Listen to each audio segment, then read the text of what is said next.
ఒక తల్లి తన కొడుకుపై ఆరోపణలు చేస్తే నిజంగా మనందరం ఆలోచించాల్సినటువంటి విషయం.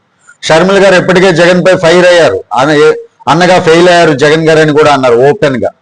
ఇలాంటి అన్న ఎవరికి ఉండకూడదు అని కూడా అన్నారు. అదే సమయంలో వివేకానంద రెడ్డి గారి కేసులో సునీత రెడ్డి గారు కూడా జగన్ వైఖరిని ప్రశ్నించారు.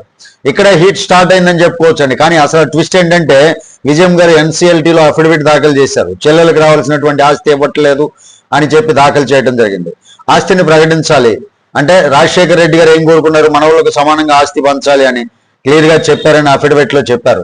ఒక చెల్లి ఒక తల్లి ఇద్దరు ఒకే విషయం చెబితే ఇది రాజకీయమా లేక నిజమా? చంద్రబాబు స్క్రిప్ట్ అంటారు వాళ్ళు, మరి తల్లికి కూడా అదే అంటారా? మరి తల్లికి కూడా స్క్రిప్ట్ ఇచ్చారా చంద్రబాబు గారు? ఇది కేవలం ఆస్తి వివాదం కాదండి, ఇది ఫ్యామిలీ వార్. ఇది జగన్ ఇమేజ్ పై భారీ ఎఫెక్ట్. నిజం మీకు ఏమనిపిస్తుంది అనేది కామెంట్ చేయండి. దీనికి సంబంధించినటువంటి ఫుల్ వీడియో మన ఛానల్లో ఉంది, చూసే